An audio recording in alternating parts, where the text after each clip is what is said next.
Welcome to this special edition of City Inside Out Council Edition. I'm your host, Brian Callanan. 2019 marks a historic year for the Seattle City Council. For only the second time in our city's history, 4 incumbent council members did not run again. So what does that say about our city's past, present, and future? We talked with all 4 outgoing council members for their perspective, right here on Council Edition. There's no class or experience that gets you really prepared to be a council member. It's all about relationships. Politics are all about relationships. I could have done a better job at really looking at the implications of losing an NBA team. You know, I would just remind the people of Seattle that they are the ones in control. 1, 2, 3, Seattle! All that and more coming up next on City Inside Out Council Edition.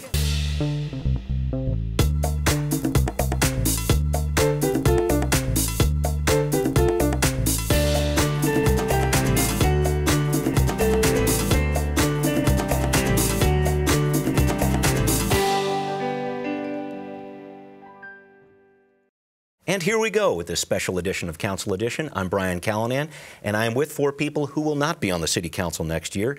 I'm talking about Council President Bruce Harrell. I'm talking about Councilmembers Sally Bagshaw and Councilmember Mike O'Brien, and former Councilmember Abel Pacheco just stepped down a few days before the taping of this.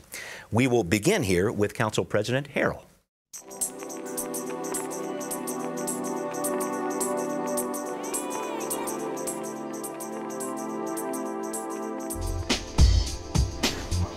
Bruce Harrell was first elected to the Seattle City Council in 2007. He's represented District 2 since 2015. Please raise your right hand and repeat after me. And served as mayor of Seattle for a brief period in September of 2017. And he's hit by Bruce Harrell, the right inside linebacker. He was an all Pac-10 linebacker for a University of Washington team that won a Rose Bowl in 1978.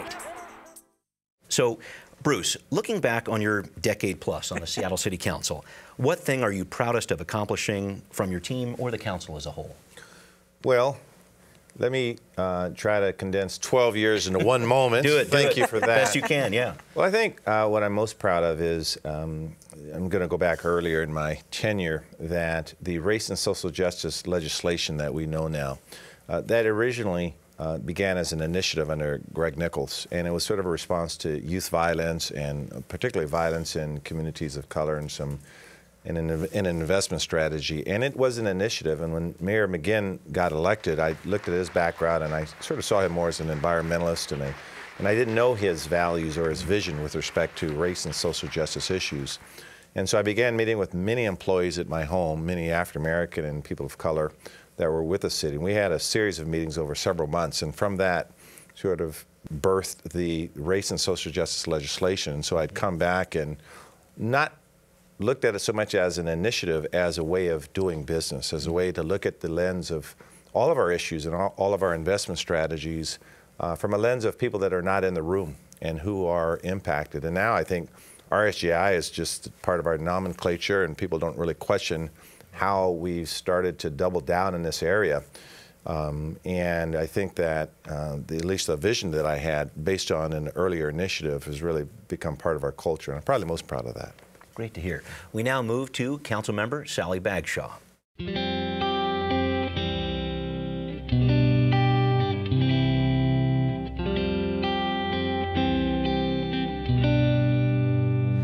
Sally Bagshaw was first elected to the Seattle City Council in 2009 and has represented District 7 since 2015. Before her time on the council, she served as Chief Civil Deputy Prosecutor of the King County Prosecuting Attorney's Office. She's also a certified pilot and lives in downtown Seattle. Sally, same question to you, the legacy you're leaving behind here. What are you most proud of during your term from your team or the council as a whole? Well, I think a couple of things. One, the relationships that we have established have been really important to me. And as we go through this, for me, it's all about relationships. Politics are all about relationships, and developing that trust has been really critical. And if I look at a single project, I like to go back to the waterfront, because in 2004, I was engaged in that outside with a nonprofit called Allied Arts, and I was chairing the Waterfront for All committee. And at that point, we had a vision. We did 2 design charrettes, brought local architects together, and they really created some of the best ideas on what our waterfront could be. And then we went to the neighborhoods, and we included labor and business, and we invited not just the mayor to participate, but the King County executive, and then we had Governor Gregoire. And pretty soon we had the port engaged, and we had federal money coming in. And so literally in 2005, I was patted on the head when somebody said, "Oh, that's so cute. You'll never get to that. You'll never be able to put a board tunnel in or make a waterfront park that is going to be the waterfront for all." But here it is, almost 15 years later, $4 billion. Philanthropy has been deeply engaged. We are going to have the most spectacular waterfront of any city anywhere, and I'm very excited about that. Great. Thank you very much for that, Sally. We will now move on to Councilmember Mike O'Brien.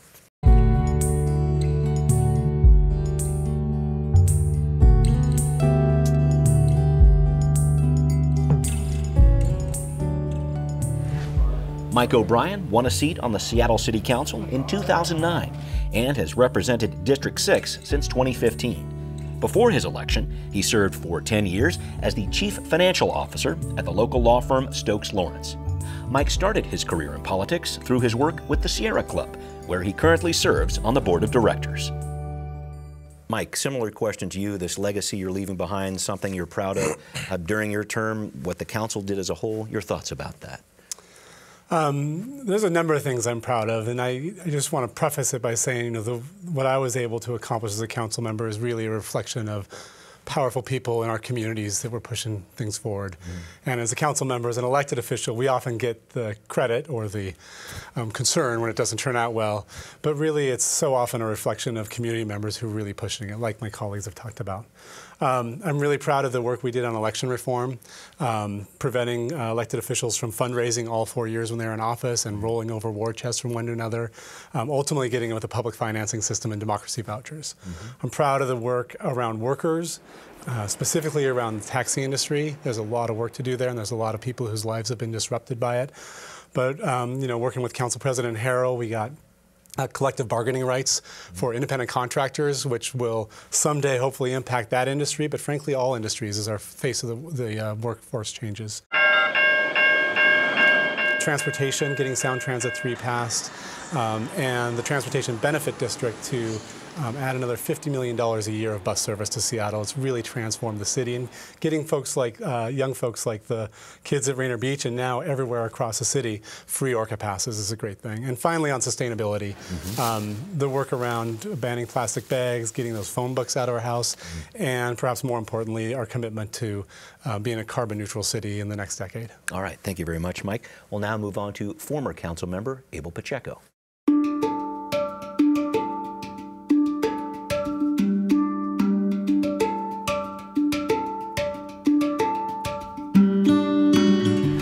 Abel Pacheco was appointed to the Seattle City Council from April to November of 2019. This was after Rob Johnson stepped down from his District 4 seat before the end of his term. Abel has worked with the Seattle Foundation, the Seattle Police Department's Community Outreach Team, and the University of Washington's Office of Minority Affairs and Diversity. Abel, same question to you, and I know your service on the council was not as long as this distinguished group before you here, but I think your perspective is very important. What thing are you proudest of during your term from your team or the council as a whole? There was a lot going on when you stepped into office. Sure. Well, I will say that all my colleagues really did their best to try to share as much insight and provide as much guidance to help the first couple months. It was a really steep learning curve at the very beginning. There's no class or experience that gets you really prepared to be a council member. And so from graduate school or professional experience that I had thus far. That said, I'm really proud of just both the journey to get to the council and then the things that I was able to accomplish. I had run for office in 2015, sought the appointment in 2017, and I remember when I ran for office in 2015, my mother had pointed to some folks who were waiting in line at the University Food Bank, and she said, "Mijo, I don't know where this journey takes you, but don't you ever forget that that's where it started." So the very first budget item that we were able to secure was a mobile food bank for folks in Magnuson Park. When I think about my older sisters who were undocumented and were dreamers themselves, being able to work with Councilmember Bagshaw to get funding for DACA recipients in terms of helping them renew their permits, because I know that sense of security and safety that it provides for them. Yeah. Having lived in an ADU, I've worked with Councilmember O'Brien to get some amendments in there, as well as SEPA reform ensuring that we allow development as our city grows to raise those thresholds so that the development happens and unnecessarily delays don't happen. As well, again, the guidance from Councilmember Harrell, Council President Harrell, on my very first day, took me on a car ride. I like to call that experience, down to the Rainier Valley. And so, those relationships, to Councilmember Bagshaw's point, as well as the experiences of really just trying to do the best that I could, understanding that it was my responsibility to try to carry the baton as best I could. All right. I want to move on to something you have learned on the council, maybe one thing you wish you had a do-over on. And I know this is a difficult question in a lot of ways, but Sally, let me start with you on that question. What do you think? Well, the toughest thing for me was a couple of years ago when we were dealing with the head tax.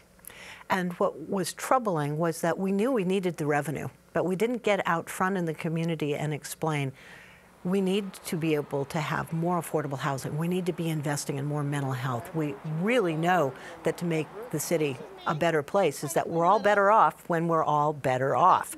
In order to accomplish that, we needed to have a real clear vision of what it was that we were trying to accomplish. And then the studies came out. The McKinsey study came out and said you need almost $400 million annually to be able to catch up with what we need for the people that are already here. And the Vulcan study with Eco Northwest said we were 175,000 units short across the tri-counties to see this happening. I think if we had gotten out front first and sold people on the image of in order for us to be able to live here and to have transportation and to get people where they needed to go, that's going to take more than we've got within the city coffers right now. And the revenue sources have to come from a multitude. It cannot come from one group.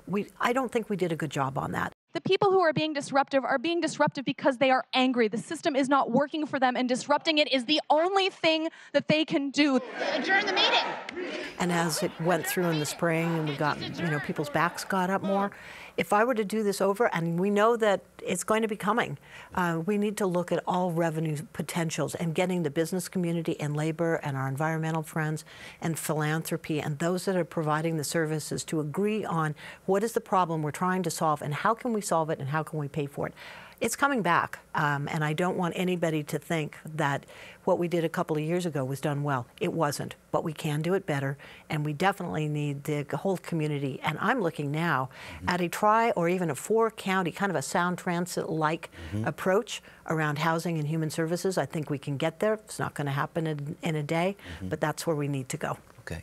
Mike, same question to you. If you had that one thing you could do over in your career as a city council member, what would it be? It was my vote on the youth jail about 5 years ago. There was a land use decision before my committee that allowed the county's youth jail that they were proposing to rebuild to be, I can't remember if it was 10 or 20 feet taller. Yeah.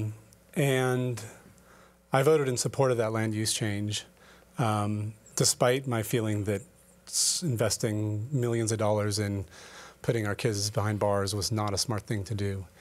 And at the time, I thought it was just a technical land use issue. And what I failed to recognize was that the community was looking to me and the council to stand up and send a strong signal that we were in opposition to investing in incarcerating our youth. And I missed that. And I better understand now, and still have a lot of learning to do, about how racially biased our system is, the criminal justice system, but frankly, all systems. I represent District 6, which I believe is the whitest district in Seattle. I have two boys. They're about 20 years old. They're white boys. They're not going to get tied up in this. It's extremely unlikely they will get caught up in the criminal justice system. And yet we have this system that is built on, decades of racist structures in our society that is pulling people down, and we need to do a better job at how we work that. And I failed on that, and I've worked hard to try to make up for that since then. Okay. Abel, in terms of the 8 months that you served as a city council member, is there anything that you would do over or something that you learned that you wanted to point out? Well, during the time that I've been on the council, or that I was on the council, I really try to take it as just every day is my last, and because I try to cherish as much as I could of the opportunity. That said, I think during the budget cycle, we were able to get some slides, and there's some statements, legislative intent that would continue the conversation about issues that I thought were both meaningful and important to me. Issues around citations in lieu of arrest, so that young people or people who engage with the police don't have to experience the criminal justice system, because I know that can lead to the revolving door and potentially a downward spiral.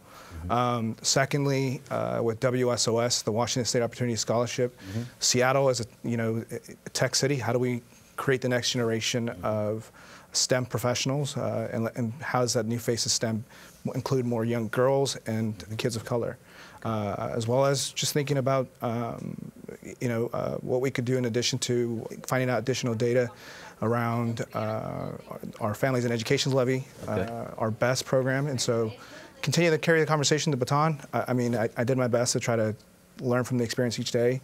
To Sally, Councilmember Bagshaw's point, the relationships. We grew in these relationships, and so I'm very humbled by it, and so I appreciate it all. Okay, Bruce, let me ask you this question about a do-over. If there was anything you could have done differently, what would that be? Well, I had a perfect voting record and perfect strategy, so it's really a stretch for me. Really a stretch for me. Yeah, I got you. Sure. But before I answer that, I do want to comment on my Councilmembers O'Brien and Bagshaw's point, because I really felt their passion in what they said. And with respect to the head tax, what I do regret in that whole discussion is not that we repealed it, not that we supported it. We actually asked 4 council members to really go out there and really do the hard work to figure out what a head tax could look like. And remember, we've had a head tax before, and it is a revenue source that's available to us, and we need the revenue. I don't regret that discussion, because that's a rich council that can have that kind of lively debate. You want that diversity of opinion. When we looked at it and examined it, and you may recall the first vote passed 5-4. We ended up having a new package that was voted on by a larger majority, and then we repealed it. Everyone knows that story. What I wish we could have done differently is get in front of the narrative that a lot of people misunderstood why we took the action. They thought we were indecisive or we were impulsive. Nothing further from the truth, that we researched all of the issues, not just the revenue need, but the appearance of what we were trying to do, and we moved forward. But the narrative was Seattle's dying and Seattle's dysfunctional. All of the incumbents that ran for office won, and what I wish we would have done differently is just control the narrative of why we did what we did. Because I think a lot of people took some battle scars. And with respect to the youth jail, same situation. That as a young lawyer, I spent a lot of time in the youth jail defending people that I thought were falsely accused or over-prosecuted. And this work is very near and dear to me. And I didn't think people fully understood. I looked at it as a simple land use decision, and I thought the work we could do for zero use of detention and a whole different strategy of restorative justice, that we can get in front and tell that narrative, but I don't think we told it well enough. Now, for my do-over. Here we go. Has to do with sports. Has to do with Sonics. Oh, wow. Has to do with when I was first elected in 2007 and 2008, of course, we said goodbye to our Sonics, that looking at how we organized things at City Hall and how we put moratoriums on certain things, I think I could have done a better job at really looking at the implications of losing an NBA team, and perhaps I could have thought outside the box on what we could have done. And that actually creeped in even into the alley vacation, that we had a controversial 5-4 vote on the alley vacation. And I think that I could have been a little more strategic on helping the city and our colleagues understand that conversation. Maybe it could have come out a little differently. A lot of people took a lot of, again, hits on how we proceeded. I was the president of the council at the time, and I could have done that, I think, more effectively. Now I'm happy with where we are, but it was a tougher road, and I didn't think it had to be that tough. So the whole loss of the NBA team, and I got to tell you, I'm still getting hits in 2019 about that stuff. That so I stopped. think we could have handled that a little differently. Thank you very much for that. We're going to start wrapping up here. I would like to talk about some final thoughts, maybe a message you have for the residents of Seattle or the incoming City Council. There's going to be some new members there as you leave office. Sally, can I start with you, please? Well, where you asked me the first question, and I told you that I believe it's all about relationships. I think now that what we're seeing on the national stage, it gives Seattle an opportunity to do something different, and I really believe we can. And partly it's inclusion, all the things that Council President Harrell, what Councilmember O'Brien have talked about, but also just understanding that there are problems that are bigger than any individual, and that giving people an opportunity to really believe that solutions aren't coming in any one shape. And I've oftentimes said there's no silver bullet, but there is silver buckshot. I had to give that to you. One of your favorites, yes. But if we can give each other a little space for grace and work to solve these problems together and believe in the good intentions that people are bringing to this stage, I think we can really move forward on things like housing and homelessness that we know. And that was during our budget. Those were the focuses that I was really wanting to move us forward on. And the criminal justice reform, all these things are integrated, and recognizing that if we are actually working neighborhood by neighborhood, we can make this happen. And I'm excited, leaving behind some really great people on our Seattle City Council. I believe we're handing them something where they are able to make some next steps that are going to matter. And even though I won't be on the council, I will certainly be around and looking forward to applauding them. Got it. Abel, some final thoughts here for the people of Seattle, the incoming City Council. Sure. I'll just build on what Councilmember Bagshaw said. You know, and I think that as the city and the region keeps growing, I think Seattle, first, let me take a step back.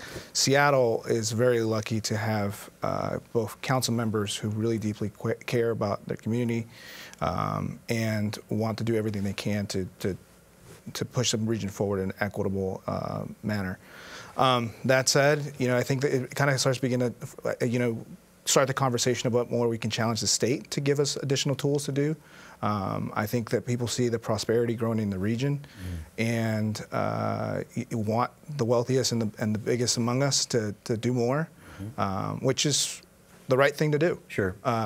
And but we have a very regressive tax structure in this state, and I think it starts beginning to say we should be challenging the state to give us to either challenge the state to do more or to change its tax structure altogether so that the city can grow in a more inclusive manner. Okay. Councilmember Bagshaw said it best, silver buckshot. It's going to take all of us rowing together and all of us doing what we can to push this region to do better and do more. Okay, thank you. Bruce, some final thoughts here to the incoming council, to the people of Seattle. Well, over the 12 years, I've worked with a lot of council members, and I could say each one of them, I never once questioned their integrity or their commitment to make this place, make Seattle better, make the world better. And my advice is to never lose track of that. What we spend a lot of time arguing about are simply tactics, tactics to get there. The truth of the matter is, and politicians don't like to admit this, but the problems of poverty and racism and bigotry and hunger, they're not going to be solved, probably even within our lifetime. So it's the journey to try to get there. And when you're part of a team on a council, you're not a superstar, you are a team. And if I have one of the strongest bicycle advocates on the council or in this city as one of my team members, I play to his strengths, right? And each of the council members have certain strengths. And I think we lose sight of that and we question each other's motives and intent and integrity, and we all lose because of that. And so I just hope that the council realizes that no one has to be a superstar, and you play to the strength of the team. And we say we value diversity, but at times I think we want everyone to think just like you think. And that's not diversity. Diversity is welcoming in different ideas and different thoughts in a different lens. You may disagree, you may strongly disagree with it, but don't attack the person's integrity because they're trying to do the same thing you're trying to do, which is make Seattle better. And that's a lesson that I hope, I've tried to live that my entire life. It came right from my mother. Yeah. And I hope that all councils realize that moving forward. Yeah. Mike, some final thoughts here to the incoming council, to the people of Seattle as you leave office. Sure. I I really appreciate what Bruce just said. I think under your leadership as council president for the last 4 years, you've done an amazing job. And I think everything you just said is true, and I really felt like under your leadership I was able to thrive, and I hope other council members felt that way. But thanks for your leadership. As far as words of advice, I would just remind the people of Seattle that they are the ones in control. They're in charge. Whether you have a multi-billionaire or whether you're a new immigrant to Seattle, you all have a vote, and we need to do our job to make sure that that's equal and balanced. But when we accomplish stuff at the city, it's because the people have rallied around those ideas. I mean, you heard stories of where we failed to do that and where we've been successful today. Yeah. The other thing I'd say to incoming council members, my whole life, this narrative of like what a government worker is has really influenced my perception, and it's not a positive one, frankly. When I came on the city council 10 years ago, it was my first time ever working for city government or for any government. And what I have found in the last 10 years is that the people who work for government are amazing individuals. And so often we take them for granted or even undercut them. Watching on the national level, some of the folks testifying before Congress, and I think of how little I know about foreign policy and these civil servants doing the foreign service work, not for any individual, not for any party, but for the people of this country, and how amazing they are. And we have the same thing right here in our city. And, I think I'm a brilliant guy because I'm a council member and I was elected. Right. I get to sit up there in the dais, and I'm on the front page of the paper occasionally. And I come into my meetings and I got these great ideas. And when I stop to catch my breath and I listen to the ideas of the people that have been working for the city, sometimes for days, sometimes for decades, they are brilliant. Yeah. And I realize, and I still have to teach myself this over and over again, that a big part of my job is to protect them and lift up their brilliant ideas.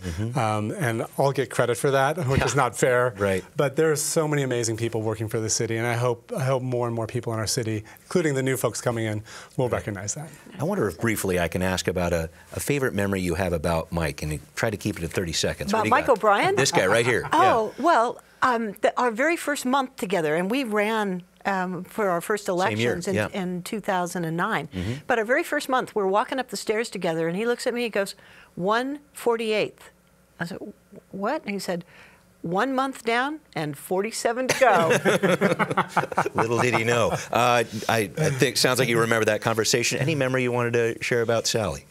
I don't have a specific memory, but the thing that I will always take away from our relationship is Sally's desire to make sure that no one is left behind and everyone's included. And it's so easy in today's political world to draw boundaries and draw sides. And Sally, you've always been someone who looked to say, let's figure out how we can all get together and reach some consensus on this. And that consensus building, I think, has influenced the entire council in my 10 years on it. And Bruce, let me pick this up with you. Any thoughts you want to share about Sally or Mike as we wrap? Well, it's the same thing with both of them, actually. A few years ago, I tried not to miss a lot of meetings, but I did miss a meeting. I was on vacation with my wife, and of course, I tuned in. And I was always gotten the criticism that I look so mean on TV. Like, why are you so angry all the time? And I said, Great really? question. It's Why? just a natural expression. Resting Bruce And face. I saw both Mike and Sally, and I watched a whole, and they looked so pleasant. And someone that was near and dear to me for 30 years said, see how they look? And I was looking at both Sally and Mike, and they have such a nice demeanor, and I said, well, I'm nicer than those guys, but I didn't come across that way, and so I just always remember that. I was looking at them both, and I said, yeah, they seem like really, really nice people. I think you ran into some good ones. And so, Abel, just a final story here. You took that car ride with Bruce. It sounded like a really good moment for you, and maybe something that meant a lot to you, too. Yeah, so it was my first day on the council, and Council President Harrell said, hey, Abel, after hours, kind of said, there's an event in the Rainier Valley, which I'm going to be speaking at. Why don't you come with me and we can chat and catch up? Took me down there, introduced me to some folks as well, but got me to better know his district as well. And so I got to hear him speak and talking about legacies and the work that he has done and how it's supposed to go from one generation to the other. Yeah. And then he was gracious enough to go from District 2 to District 4 to drop me off. And we continued the conversation, and so and I remember that in that conversation, I referenced to him a conversation that I was really fortunate to have, when I was in college with former President Obama, and he had said to me one time that everything you need to be successful, you already have, and so. It was a message that had resonated with me, and Council President Harrell, just kind of gave me some more additional words of wisdom, and it's stayed with me ever since. And so I like to file that chapter of my life called the car ride. All right. That sounds great. Sally, any thoughts you wanted to share about Council President Bruce Harrell? Well, you have been a tremendous buddy to me. And I really appreciate that, and I appreciate your sense of humor, always deadpan. One time in my very first year, I was giving him trouble. We were sitting right next to each other on the dais, and I tell you, I have never been so completely stupefied. I think he was doing a linebacker move on me, and I think he kind of wanted me to stop teasing him for whatever I was doing. And he did one of these moves, and that big person coming at me, I was imagining him as a University of Washington linebacker. Man. Don't mess around. No kidding. Right. But I was just sitting there going, okay, won't say anything more about that. Oh, man. Point counterpoint. What were you doing? I do recall that, but it was a gesture of affection. It was There's a flag on that. I'm throwing the challenge on that. No, it was a totally brotherly move, but it just made me laugh. Okay. Any thoughts you wanted to share about Council President Harrell? I mentioned earlier that Bruce, your leadership has really meant a ton to me, both what you've done for the city and the city council as a whole, but also you're working with me over my 10 years on the council. I've talked about my growth in figuring out how to be a good anti-racist advocate, but my experience in growing up in Seattle is very different than yours, and your willingness to have open and honest conversations with me and help me understand some of the differences has meant a lot to me, and it's something that I'll keep with me for the rest of my life. Thank you.